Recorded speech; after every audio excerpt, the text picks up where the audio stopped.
Life is crazy. We're all busy, and fast food restaurants are everywhere. The food is cheap and it's delicious. I used to eat it all the time because I really love cheeseburgers. But then I had to teach myself to appreciate vegetables, learn how to cook whole grains, because as a health reporter, I was reading the research and there's no escaping it. My high-fat diet was bringing me a step closer every day to a life of long-term illness. 25% of Americans have prediabetes. Another nearly 10% are living with chronic diabetes. So when you got your diagnosis, did your doctors say you had to change anything, do anything? So he went through a list of things I had to stop doing. And were you able to do that easily? No, I didn't do anything for years after that. And then it was really too late. And it was the worst decision I ever made in my life, was not listening to that doctor then. Well, I was really eating regular Puerto Rican food, rice and beans and a piece of meat. With the fried foods, loved the fried pork. There are two kinds of diabetes, the type 1 and the type 2. The real epidemic is type 2, which in my mind is really more than a disease, is a socioeconomic problem. It is a disease resulting from lifestyle problem. People who don't eat well, people who don't exercise, and they go through life without paying attention to that. If you go to any community where the majority of the people is the lower income, you go to a supermarket and you cannot get healthy food. Uncontrolled sugar in the blood can damage blood vessels, organs, and for many, lead to kidney failure. This happens to 30% of diabetics. With not enough kidneys to transplant, most end up on dialysis. And there the decision is between going to in-center hemodialysis 3 times a week or do home dialysis. Well, you can come in here. This is where we currently keep Jose's dialysis supplies. It looks like a medical supply store in here. I can't believe how much space these boxes take. Well, This is only half. This is only half. There's a shipment coming in that doubles that amount.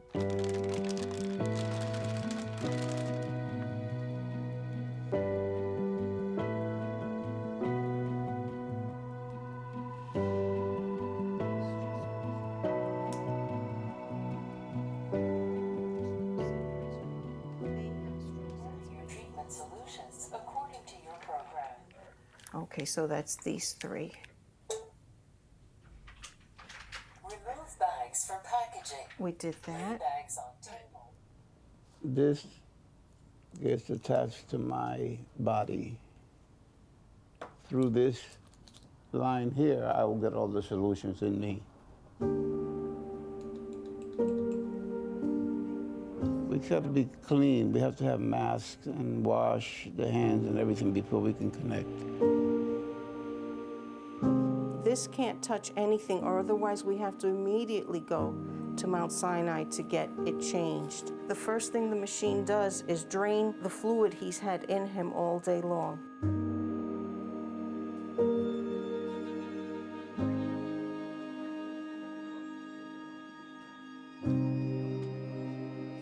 I'm amazed at you two and all that you have to do for this. To stay alive. To stay alive.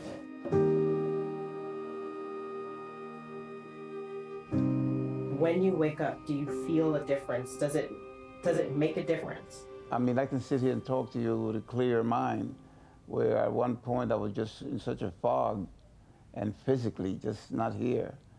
Oh, this thing has cleaned up a lot of the toxins. I know it has. Who knows? I might be able to play basketball soon. 468,000 Americans are being kept alive on dialysis. Diabetics make up the largest percentage of those patients. Dialysis is a Band-Aid solution, though. What's needed is a cure, and scientists are closer than ever before to finding one. At At the Icahn School of Medicine, researchers may have found a way to retrain the pancreas to properly produce insulin, a hormone that regulates blood sugar. Dr. Andrew Stewart and his team discovered they could do this by combining two known drugs to quickly grow more beta cells, which make insulin. But so far, it's only been proven in the lab. They're not the only ones working on a cure. Transplantation of a new pancreas or beta cells works, but cannot be done on a wide scale. Other researchers are using stem cells to grow beta cells.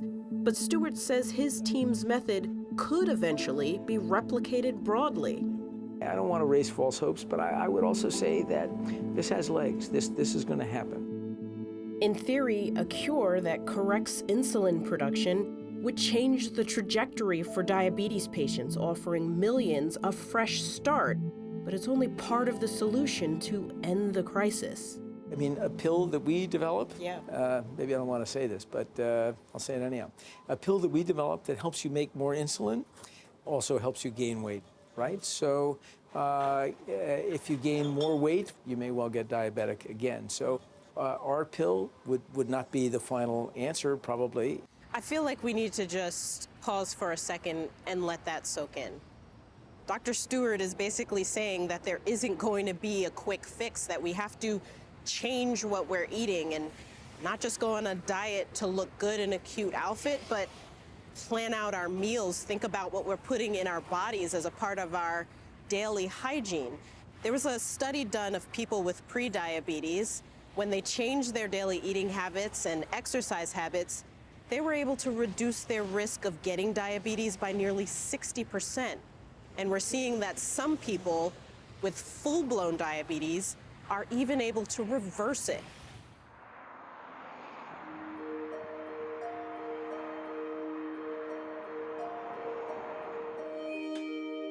You just have to get up and go. And we literally do. Like, we get up, the dog goes out, the cats get fed, and we get out the door. It's about 2 miles, and we get it done in about 30 minutes. And we get it done before the day starts.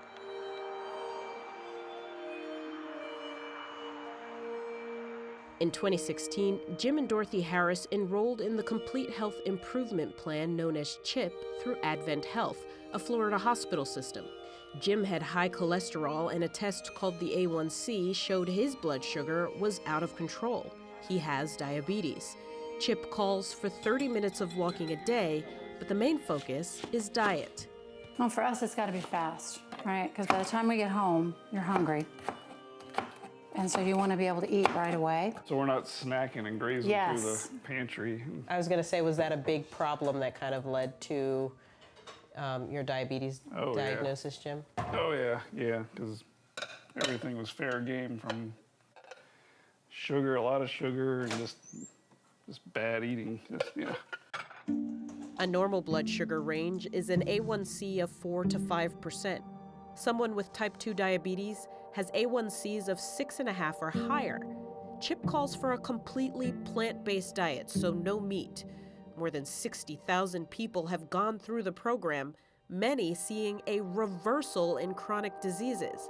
While on it, Jim's A1C dropped from nearly 7 to just over 6. He nearly had his diabetes completely under control. I didn't realize how bad I felt until I was feeling better from not eating the fats, not eating, the sugars and things like that. Felt run down, felt tired, overweight, just kind of, and I had more energy. Just felt all overall, just felt entirely better. But then you stopped and you weren't able to be consistent with it. How come? No, because part of me got lazy. But it crept back, the A1Cs. It crept back. I think it seems like it was a good thing for you to go through CHIP and then kind of fall off of it. Definitely working to get them better and be more consistent with my diet and my lifestyle. The Harrises made the change with the help of community, group cooking and educational sessions led by Advent Health nurse Brenda Garza. If you could try and explain for us why food should be considered medicine? The colors in foods. There's phytochemicals, there's antioxidants in foods. They prevent cancer. They help with heart disease. They help to keep your arteries clean. That's how food is medicine. Medicine Jim hopes will bring him enough healing that he'll no longer need prescription drugs. I'm on cholesterol medication. I'm on the blood pressure medication. I'm on metformin for the diabetes. So hopefully, as I get my numbers down and the doctor feels confident enough, then we'll take it off. So how important was it for you and Jim to make this shift? Very important. I love him. And so you want to have a good long life. You know, you can't change your genetics. We're all dealt what we're dealt. But there's so many things that you can change by simple lifestyle tweaks that can ensure that you have a long, healthy life, that you can do the things you want to do. I want him to be with me to do these things. We want to be here whenever we have grandchildren. You know, we want to be able to travel. We want to be able to enjoy life. And the only way you can do that is to guard your health.